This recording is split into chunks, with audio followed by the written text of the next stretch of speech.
ಮಳೆ ಬರುವ ಟೈಮಲ್ಲಿ ಅದು ಸಂಜೆ ಹೊತ್ತಲ್ಲಿ ಏನಾದರೂ ಎಣ್ಣೆಯಲ್ಲಿ ಕರೆದಿರುವಂಥ ತಿಂಡಿ ತಿನ್ನಲಿಕ್ಕೆ ಯಾರಿಗೆ ಮನಸ್ಸಾಗೋದಿಲ್ಲ ತಾನೇ.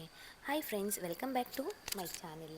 ಇವತ್ತಿನ ವಿಡಿಯೋದಲ್ಲಿ ನಾವು ಗರಿಗರಿಯಾದ ಪಾಲಕ್ ಸೊಪ್ಪು ಹಾಗೂ ಗೆಣಸಿನ ಪೋಡಿ ಮಾಡಿ ಚಾದೊಟ್ಟಿಗೆ ಸವಿಯೋಣ. ದಯವಿಟ್ಟು ಈ ವಿಡಿಯೋವನ್ನು ಎಲ್ಲಿಯೂ ಸ್ಕಿಪ್ ಮಾಡದೆ ಕೊನೆಯ ತನಕ ನೋಡಿ, ಹಾಗೂ ಚಾನೆಲ್ಗೆ ಯಾರೆಲ್ಲ ಸಬ್ಸ್ಕ್ರೈಬ್ ಮಾಡಿಲ್ಲವೋ ಚಾನೆಲ್ಗೆ ಸಬ್ಸ್ಕ್ರೈಬ್ ಮಾಡಿ. ಮೊನ್ನೆ ವಾರದ ಸಂತೆಗೆ ಹೋಗಿದ್ದೆ, ಅಲ್ಲಿ ಈ ಗೆಣಸು ಕಂಡೆ, ಹಾಗಾಗಿ ಇದನ್ನು ತೊಗೊಂಡು ಬಂದೆ. ಅದ್ರ ಜೊತೆಗೆ ಪಾಲಕ್ ತುಂಬ ಚೆನ್ನಾಗಿದೆ, ಎಲೆಗಳಂತೂ ಫುಲ್ಲು ದೊಡ್ಡದಾಗಿದೆ. ಪಾಲಕ್ ಹಾಗೂ ಸಿಹಿಗೆಣಸು ಎರಡೂ ಸೂಪರ್ ಫುಡ್, ಹಾಗಾಗಿ ಇದು ತುಂಬ ಹೆಲ್ದಿಯಾಗಿರ್ತದೆ.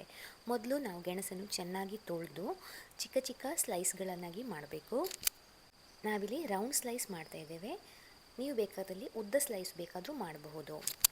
ನೋಡಿ, ಇಷ್ಟು ದಪ್ಪ ಇದ್ದರೆ ಸಾಕು, ಜಾಸ್ತಿ ತೆಳ್ಳಗೆ ಮಾಡೋದು ಕೂಡ ಬೇಡ. ಮೊದಲು ನಾವು ಪೋಡಿಗೆ ಅಂದರೆ ಬಜ್ಜಿಗೆ ಹಿಟ್ಟನ್ನು ಕಲಿಸ್ಕೊಳ್ಳೋಣ. ಪಾತ್ರೆಯಲ್ಲಿ 1 ಚಮಚದಷ್ಟು ಉಪ್ಪು, 2 ಚಮಚದಷ್ಟು ಖಾರದ ಪುಡಿ ಹಾಗೂ 3 ದೊಡ್ಡ ಚಮಚದಷ್ಟು ಕಡಲೆ ಹಿಟ್ಟನ್ನು ತಗೊಳ್ಬೇಕು. ಇಲ್ಲಿ ನಾವು ಬರೀ ಕಡಲೆ ಹಿಟ್ಟನ್ನು ಉಪಯೋಗಿಸ್ತಾ ಇದ್ದೇವೆ, ಜೊತೆಗೆ ಮೈದಾ ಅಥವಾ ಅಕ್ಕಿ ಹುಡಿಯನ್ನು ಉಪಯೋಗಿಸ್ತಾ ಇಲ್ಲ. ಆಮೇಲೆ ಇದಕ್ಕೆ 1/4 ಚಮಚದಷ್ಟು ಸೋಡಾ ಹುಡಿಯನ್ನು ಹಾಕ್ತಾ ಇದ್ದೇವೆ. ಇಂಗನ್ನು ಕೂಡ ಹಾಕಬೇಕು. ಇಂಗು ಹಾಕೋದ್ರಿಂದ ರುಚಿಯೂ ಚೆನ್ನಾಗಿರ್ತದೆ, ಆರೋಗ್ಯಕ್ಕೂ ಒಳ್ಳೆಯದು.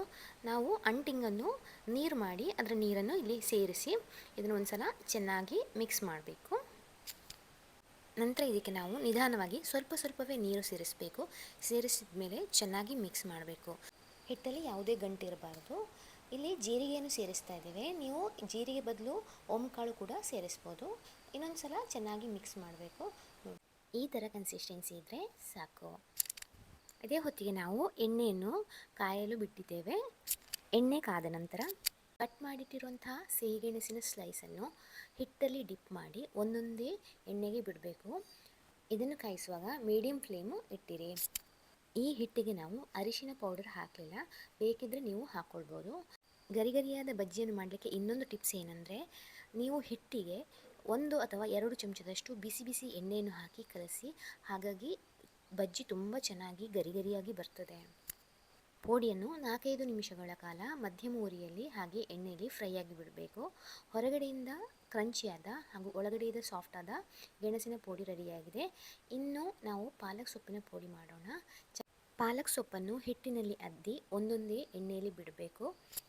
ಪಾಲಕ್ ಸೊಪ್ಪು ಬೇಯಲಿಕ್ಕೆ ತುಂಬ ಟೈಮ್ ಬೇಕಾಗೋದಿಲ್ಲ, ಹಾಗಾಗಿ ಇದು ಗೆಣಸಿನ ಪೋಡಿಗಿಂತ ಬೇಗ ಆಗ್ತದೆ. ಜಸ್ಟ್ 2 ನಿಮಿಷ ಇದ್ದರೆ ಸಾಕು, ಅದು ಎಣ್ಣೆಯಲ್ಲಿ ಚೆನ್ನಾಗಿ ಫ್ರೈ ಆಗ್ತದೆ. 2 ನಿಮಿಷಗಳ ನಂತರ ಇದನ್ನು ಎಣ್ಣೆಯಿಂದ ತೆಗೆದು ಟಿಶ್ಯೂ ಇರುವಂತಹ ಪಾತ್ರೆಗೆ ಹಾಕಿಬಿಡಿ. ಟಿಶ್ಯೂ ಪೇಪರನ್ನು ಬಳಸುವುದರಿಂದ ಅದು ಎಕ್ಸ್ಟ್ರಾ ಆಯಿಲನ್ನು ಅಬ್ಸಾರ್ಬ್ ಮಾಡ್ತದೆ, ಹಾಗಾಗಿ ಸ್ವಲ್ಪ ಎಣ್ಣೆ ಅಂಶ ನಮ್ಮ ದೇಹಕ್ಕೆ ಸೇರೋದು ತಪ್ತದೆ. ಇವಾಗ ನೋಡಿ, ಸಂಜೆಯ ಮಳೆಗೆ ಗರಿಗರಿಯಾದ ಪೋಡಿ ರೆಡಿಯಾಗಿದೆ. ನೀವು ಕೂಡ ಇದನ್ನು ಮಳೆ ಬರುವ ಹೊತ್ತಲ್ಲಿ ಅಥವಾ ಸಂಜೆ ಹೊತ್ತಲ್ಲಿ ಟ್ರೈ ಮಾಡಿ. ಈ ರೆಸಿಪಿ ಇಷ್ಟವಾದರೆ ವಿಡಿಯೋವನ್ನು ಲೈಕ್ ಮಾಡಿ, ಶೇರ್ ಮಾಡಿ, ಕಮೆಂಟ್ ಮಾಡಿ, ಹಾಗೂ ದಯವಿಟ್ಟು ಚಾನೆಲ್ಗೆ ಸಬ್ಸ್ಕ್ರೈಬ್ ಮಾಡೋದನ್ನು ಮರಿಬೇಡಿ. ಇನ್ನೊಂದು ರೆಸಿಪಿಯೊಂದಿಗೆ ಮುಂದಿನ ವಿಡಿಯೋದಲ್ಲಿ ಸಿಗೋಣ.